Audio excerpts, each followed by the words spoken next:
Chapter 6, Part 2. So here we're going to be looking at educational issues involving children with disabilities. We'll look at some legal aspects, and then also look at different technologies that can be used in the classroom to improve education with children with disabilities. And then in the second part, we're going to look at children who are gifted, look at some characteristics, look at the nurture-nature debate, and some domain-specific giftedness, and then finally look at some strategies or considerations when educating children who are gifted. So first, the legal aspects. Some of what is discussed here are legal aspects that occurred in the States, but the trajectory that the Canadian education system took is very similar, so we can talk about it in the same light. So prior to 1960s, 70s, children with disabilities were not really the focus of education, right? So they were either denied enrollment in schools, or they were allowed to enroll in schools, but they weren't really given any special education or special attention, differentiated instruction, nothing. So they were really underserved at that time. Then in the 70s, they enacted, it was called the Public Law. Let me just move this around here.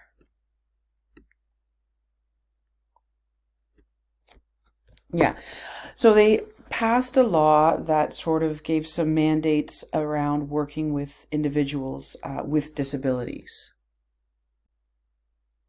So this first law that was passed, it was a general law that required that all students with disabilities be given free appropriate education, right? And that they would receive funding for this. So that was sort of the beginning. And then as things move forward, 1990, they passed the IDEA Act, Individuals with Disabilities Education Act.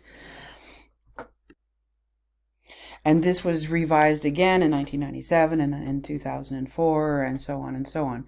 So what this IDEA Act did was take it one step further. So instead of just saying that children with disabilities need to have free and appropriate education, it started now to spell out broad mandates for services for all children with disabilities. So rules that schools have to follow, services that schools have to legally follow now. So they included things like eligibility determination, IEPs, and sort of further mandated LRE, the idea of the least restrictive environment. The least restrictive environment basically means that children with disabilities have the right to be educated in the same classroom as their peers. Of course, you'll hear the term inclusion. So inclusion means that children with disabilities get to be in the classroom full-time as their peers. Now, for the most part, there's some situations where children with more severe disabilities may need to be educated in a special classroom or in special schools. But for the most part, least restrictive environment means that the school has to make best efforts to ensure that all children have the opportunity to be educated alongside their peers. So back to an IEP. I'm sure most of you have heard of an IEP by now. So an IEP, it's a written statement that spells out programs specifically tailored for the student with a disability. Right? So basically it's a plan. So the student has to be evaluated and diagnosed with having a disability of some sort.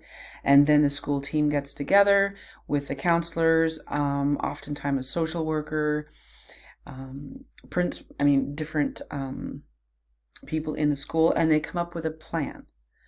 Now, the plan has to outline specific needs of the student. I was going to say child, but it's not just elementary school, it's high school, it's university.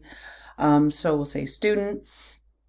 So it has to be specifically designed to meet that student's needs, right? Each one of them is specifically tailored. You're speaking to, like I said, the teachers, the counselors, the social worker, the parents, the student themselves, and they come up with a plan. designed in a way that enables the student to work at their best, to do their best, to learn at their best situations. Perhaps they need more time. Perhaps they need a quiet space. Perhaps they've got rules around assignments, different things.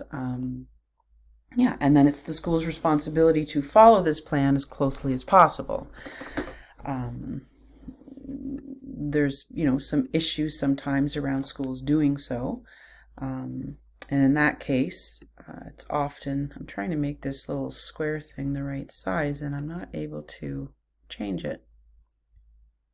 Anyways, the idea is that the IEP is supposed to be housed at the school and the teachers are supposed to follow it. Oftentimes, sometimes it's not always followed as closely as it's supposed to be followed. And in that case, it's up to the student or the parents to really advocate for their student, for their child. Okay, so moving forward.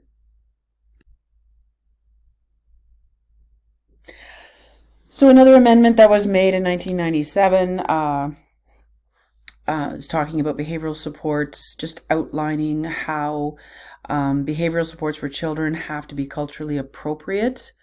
They have to consider the unique and individualized learning histories of all the children. And then finally, functional behavioral assessment.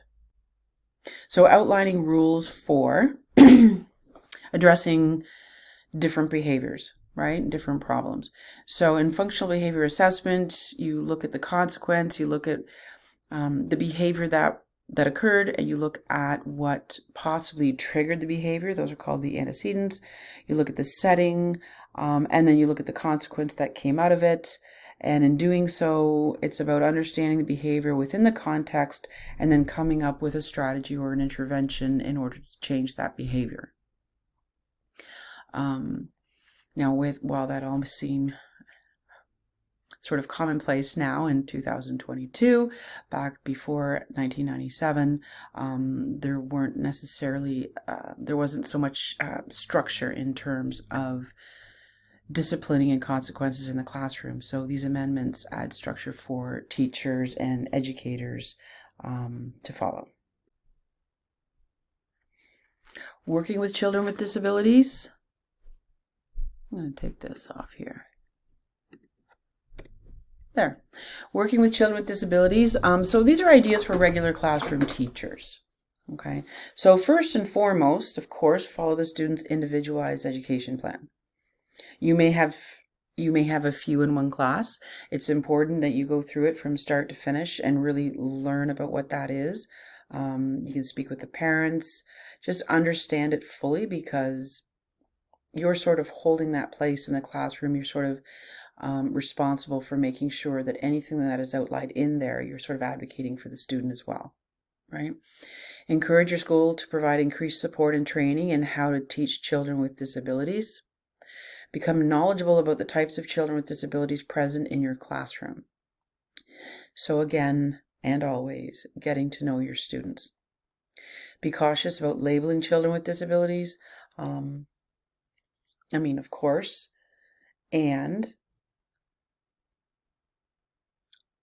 when a student has an IEP, that's private information, right? So when working with that student, you have to do so in a way that's not necessarily like identifying that they have an IEP. Remember that all children benefit from the same teaching strategies. So you're not treating the children necessarily differently. You have the same teaching strategies. The IEP will be more around different accommodations that are made, and help children understand and accept children with a disability. So some of the disabilities are going to be more obvious than others, right? So some students may have like disabilities of, say, anxiety that you do not see as well. So they're not going to see that. But then other types of disabilities that are more salient that the other students are going to see. It's your job to help the students in the classroom learn about that disability and include that child as an equal peer in the classroom.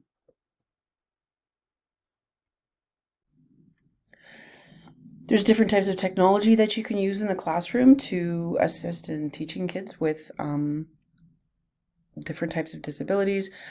Generally, it's divided into instructional technology and assistive technology. So instructional technology, that includes things like software and apps and just different innovative teaching methods. Basically, you're accommodating students' learning needs in the classroom. There's always new apps coming up and new software that they can use, voice to text. There's websites that you can go to learn about the different technologies that are available each year, because they're always changing. Assistive technologies, that includes more like services and devices that are used to help children with disabilities function in their environments. So these are like aids or like different types of computer keyboards, or basically just different adaptations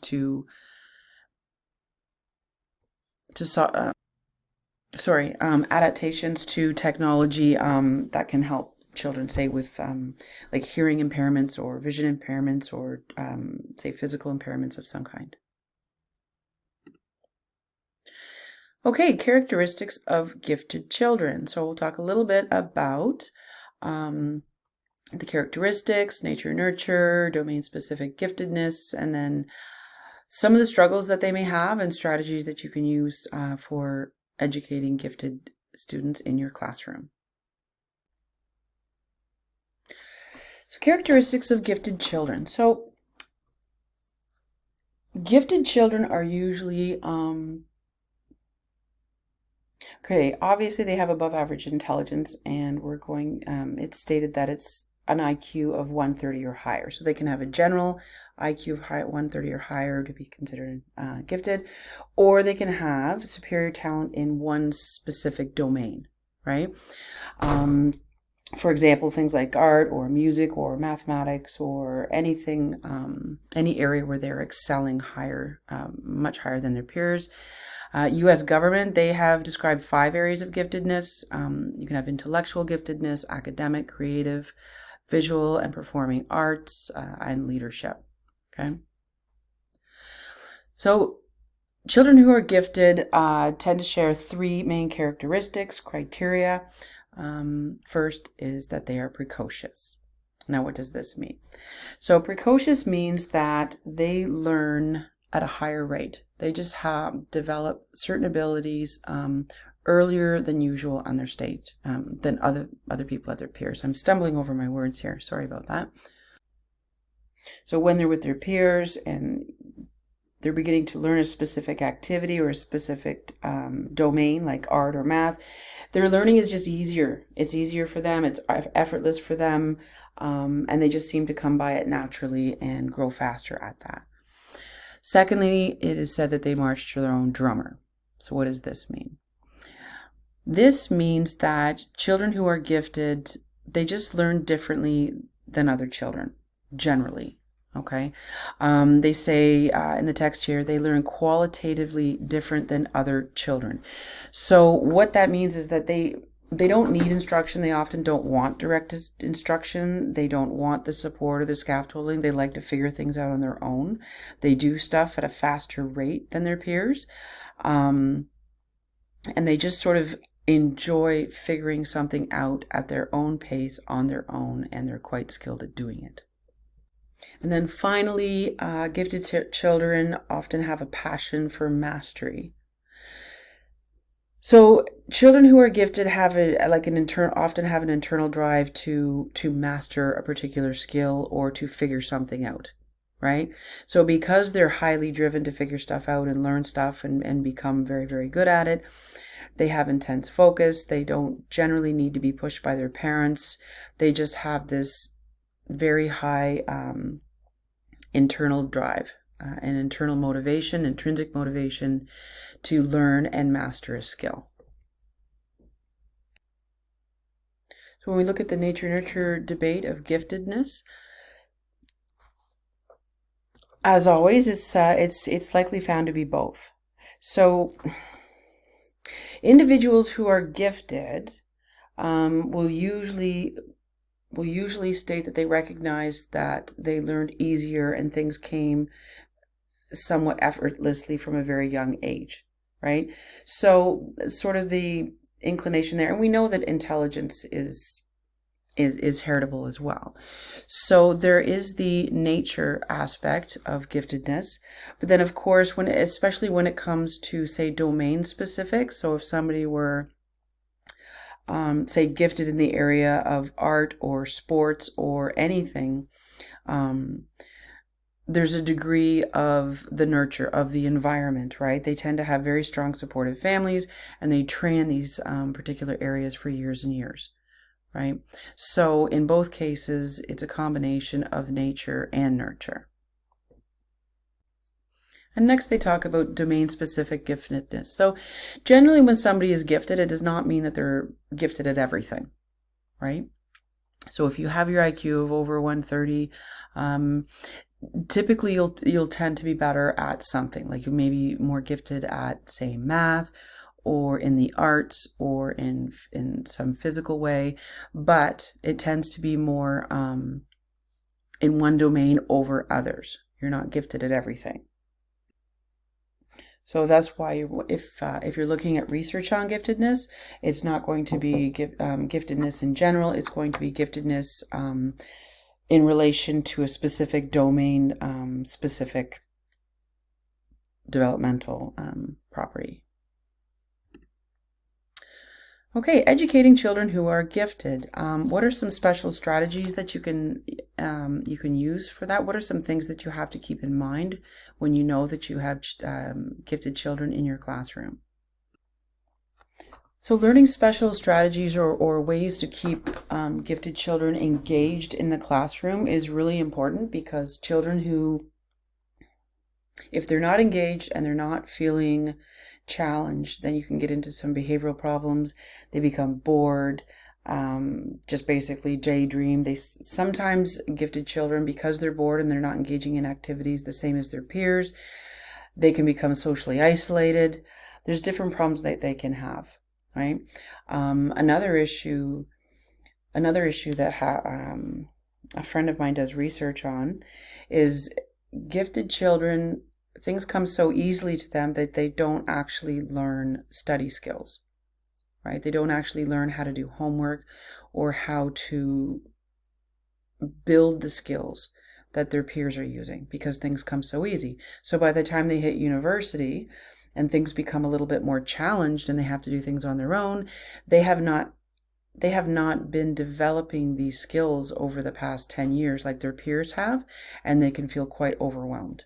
Because all of a sudden, for the first time, they need to use them and they don't have them.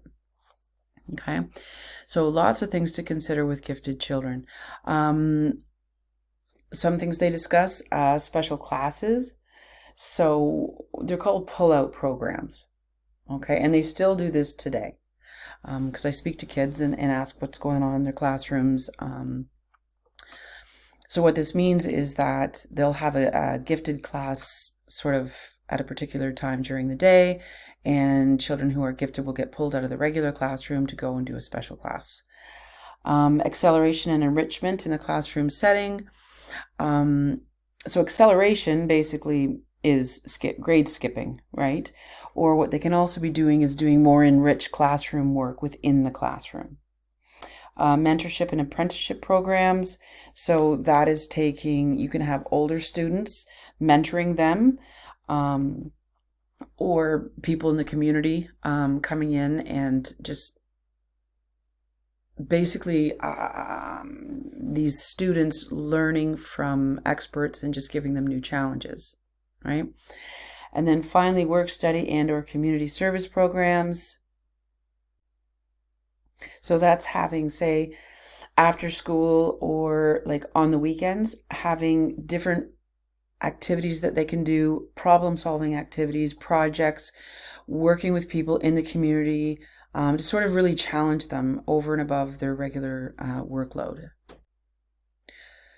Strategies for working with students who are gifted in your classroom. Again, recognize that the student is academically advanced, right?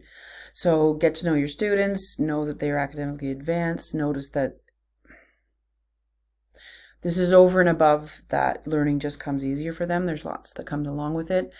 Socially, like I said, because they are different, and they often become they can be considered nerds in the classroom, right?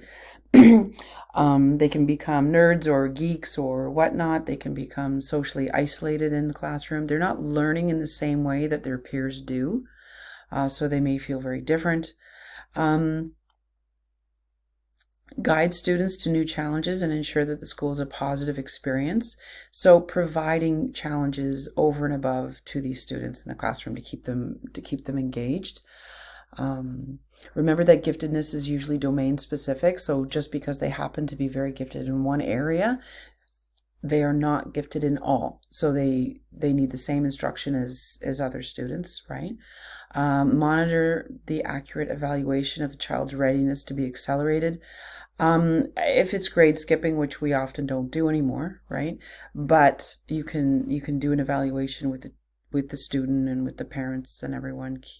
Just keep an eye on where the student is academically. Discuss with parents ways to appropriately challenge the child. Hopefully you're in communication, getting to know the children and the parents, but specifically with children with disabilities, it's important to say disabilities in this case, giftedness, to stay in contact with the parents of ways to help them, ways to make them feel included, ways to help them be challenged, and ways to help them socially. Learn about and use resources for children who are gifted. And this goes across all the domains.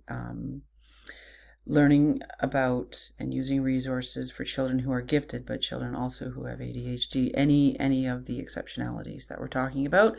I think it's just making it clear that children who are gifted also need that extra attention and research on the part of their teacher to help them. Okay, so we are at the end. So in this video, we looked a little bit at the legal aspects of working with the children or students in your classroom that may or may not have disabilities, a couple of the technological aspects, and then we looked at children who are gifted, the characteristics, and some challenges and strategies with educating children who are gifted. Okay, so that completes this chapter, and I will see you in the next video.